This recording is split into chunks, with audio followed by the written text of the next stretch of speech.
हुकूमत का बुलवाइयों से निमटने के लिए खुसूसी फोर्स बनाने का फैसला। एंटी राइट्स फौज को जदीद तरबियत और वसाइल फराहम किए जाएंगे। वज़ीर-ए-आज़म शहबाज शरीफ की ज़ेर सदारत अमन अमान से मुतालिक इजलास में बड़े फैसले।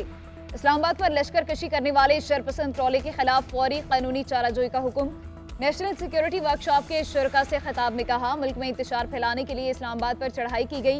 वज़ीर-ए-आज़म ने एक बार फिर मिसाक़ मईशत की पेशकश कर दी। कहा, मुल्क अब दुरुस्त सम्त में चल पड़ा है, हम डिफॉल्ट के करीब पहुंचकर मईशत में इस्तेहकाम लाए।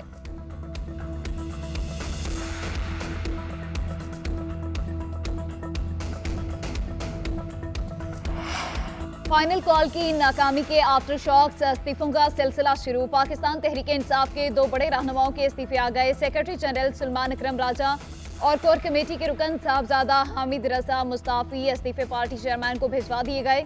बैरिस्टर गोहर की भी तस्दीक। ज़राए के मुताबिक सुलेमान अकरम राजा और हामिद रजा ने सियासी कमेटी के फैसलों पर अमल दरामद न होने के बाइस इस्तीफे दिए। हामिद रजा ने कहा कि सियासी कमेटी ने संजानी में एहतजाज और धरने का फैसला किया था। साहबजादा हामिद रजा का कौमी असम्बली की रुकनीत से भी मुस्ताफी होने का फैसला।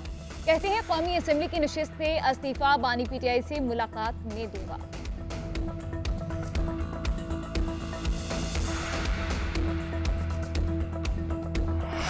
वफाकी काबीना की खैबर पख्तूनख्वा में गवर्नर राज लगाने की तजवीज़ अक्सरियत ने हिमायत कर दी। वजारत कानून और अटॉर्नी जनरल ने भी अपनी राय दे दी। हुकूमत का गवर्नर राज से पहले पीपल्स पार्टी, कौमी वतन पार्टी और ANP से मुशावरत का फैसला। ज़राए के मुताबिक काबीना इजलास में सिर्फ इस एक नुकाती एजेंडे पर गौर हुआ। शुरका ने कहा, खैबर पख्तूनख्वा हुकूमत ने खुद 2 बार वफाक पर चढ़ाई करके गवर्नर राज का जवाब पैदा कर दिया। सरकारी मुलाजमीन और मशीनरी भी इस्तेमाल की गई। वफाकी काबीना ने KP में गवर्नर राज लगाने की खबरों की तरतीब कर दी।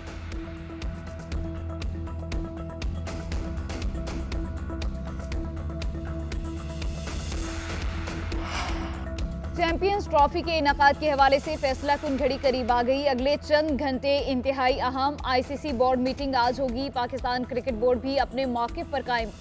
हाइब्रिड मॉडल कबूल करने से इनकार। इवेंट के पाकिस्तान के इनाकाद पर ही जोर।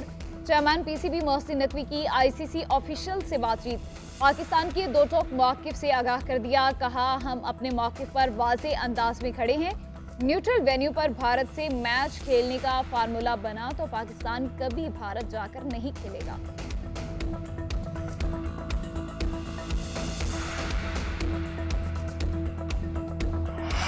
पाकिस्तान स्टॉक मार्केट ने नया आसमान छू लिया। नई तारीख रकम कर दी। 17 माह में 40,000 से 1 लाख पॉइंट्स का सफर तय कर लिया। कारोबार के आगाज में ही 100 इंडेक्स में 1200 से ज्यादा पॉइंट्स के इजाफे ने दुनिया की दूसरी बड़ी मार्केट बना दी।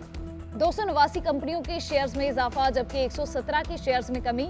माहिरीन ने स्टॉक मार्केट में बेहतरी की वजूहात हुकूमती इक़दाम को करार दे दिया। कहा, मुल्क से डिफॉल्ट का खतरा टल गया। हालिया मुआशी इस्लाहात समरावर साबित हो रहे हैं।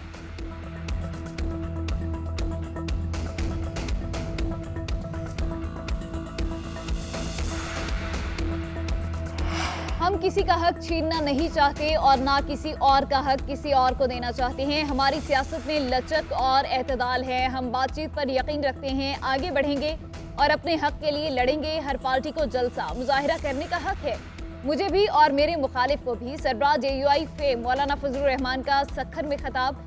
कहा, किसी को सिंध के वसाइल पर कब्जे का हक नहीं देंगे। कब्जा होगा तो तहरीक उठेगी। पंजाब, बलोचिस्तान और खैबर पख्तूनख्वा के वसाइल पर वहाँ के लोगों का हक है। हुकूमत की कोई रिट नहीं। बलोचिस्तान और खैबर पख्तूनख्वा की सूरत हाल खतरनाक है।